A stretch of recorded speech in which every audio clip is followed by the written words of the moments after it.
علامہ امینی صاحب الغدیر، جنہوں نے الغدیر لکھی 20 جلدوں پہ، 11 جلدیں چھپی ہیں اب تک، 9 جلدیں اب تک نہیں چھپ سکیں، وہ رجال کی بحث اب تک نہیں چھپی، تو انہوں نے 20 جلدوں پہ الغدیر لکھی واقعہ غدیر کو ثابت کرنے کے لیے، اور ایک بھی روایت شیعہ کتاب سے نہیں لی۔ الغدیر پوری کتاب لکھی اہل سنت کی کتابوں سے کہ 20 جلدوں میں ثابت کیا کہ غدیر خم کے اندر رسول خدا نے علی کی ولایت کا اعلان کیا۔ ان کا ایک پاؤں لنگڑا کے چلتے تھے، پاؤں خراب تھے۔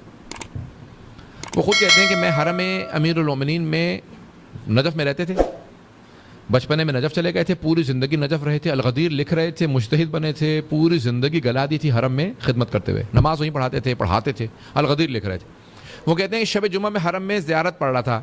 جناب امیر کی زیارت پڑھی، اس کے بعد زیارت وارثہ، شب جمعہ میں مستحب ہے امام حسین کی زیارت، کہا میں نے جناب امام حسین علیہ السلام کی زیارت پڑھی،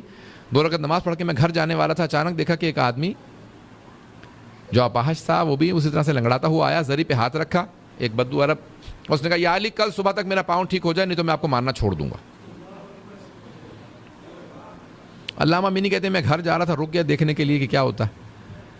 آپ کہنے لگے کہ جس طرح سے اس نے مانگا ایسا جیسے کوئی قرضہ دے کے گیا وہ ادھار واپس مانگ رہا ہو، میرے پیسے واپس کرو۔ میں نے دیکھا کہ اس میں کوئی ادب نہیں، مانگنے کا کوئی سلیقہ نہیں۔ پھر اس کے پاؤں کو دیکھا، گارا لگا ہوا ہے، اس کا مطلب ہے وضو بھی کر کے نہیں آیا، گارے سمیت ایسے ہی آ گیا۔ پوری رات اس کو دیکھتا رہا، قرآن پڑھتا رہا، دعا پڑھتا رہا، لیکن دیکھتا رہا یہ کیا کر رہا ہے، پوری رات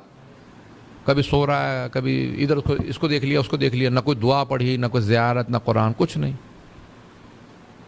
پوری رات اس کو دیکھتا رہا۔ پھر اس نے جیسی اذان ہوئی فجر کی، اس نے نماز وغیرہ کی کوئی تیاری نہیں کی، فوراً چل کے دیکھا میرا پاؤں ٹھیک ہوا یا نہیں ٹھیک ہوا، کہا دیکھا تو اس کا پاؤں ٹھیک ہو گیا، اور کوئی خوش بھی نہیں ہوا، زری پہ ہاتھ رکھا، یا علی شکریہ میرا پاؤں ٹھیک ہو گیا، میں جا رہا ہوں، خدا حافظ۔ کہا اس کا تو پاؤں ٹھیک ہو گیا، میرا دل ٹوٹ گیا، میں 35 سال سے نجف میں خدمت کر رہا ہوں، آج تک میرا پاؤں ٹھیک نہیں ہوا۔ علامہ امینی کہتے ہیں میں 35 سال سے اور الغدیر لکھ رہا ہوں پچھلے 20 سال سے، لیکن کہیں گے میری میں اتنی جرت نہیں تھی کہ میں مولا سے شکوہ کر سکتا۔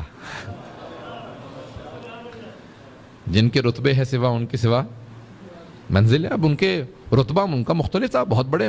آیت اللہ تھے، مرجع تھے، انہوں نے کہا میرے میں جرت نہیں تھی میں مولا سے شکوہ کر سکتا۔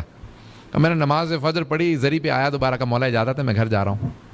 اجازت لی، اور پھر زری پہ پشت کی، بڑے ادب کے ساتھ میں گھر گیا، تھوڑی دیر سو لوں، پوری رات جاگتا رہا ہوں۔ اب میرے دل کے اندر بس وہ ایک مسلسل بات چل رہی تھی کہ 35 سال سے میرا پاؤں خراب ہے، مولا کی زری پہ خدمت کر رہا ہوں، الغدیر لکھ رہا ہوں، مجتہد بنا ہوں، میرا پاؤں نہیں ٹھیک ہوا۔ میں نے شکوہ نہیں کیا، لیکن بات آ گئی دل میں، کہا میں سو گیا، جیسی سویا فوراً خواب میں امیر المومنین کی زیارت ہوئی، مولا آئے، اور آنے کے بعد ایک جملہ کہا اے عبد الحسین امینی، جہاں تک تیری الغدیر کا تعلق ہے تو میرا حق ہے کہ تو لکھے۔ میں اس کا وہی ادراک کر سکتا ہے کہ جو اس معاملے کو سمجھے کہ مولا فرما رہے میرا حق ہے کہ تو لکھے، میرا حق ہے، میری ولایت کا تجھ پہ حق ہے، کہ اوروں میں صلاحیت نہیں ہے کہ وہ لکھ سکیں، تجھ میں صلاحیت ہے، یہ میرا حق ہے کہ تو لکھے،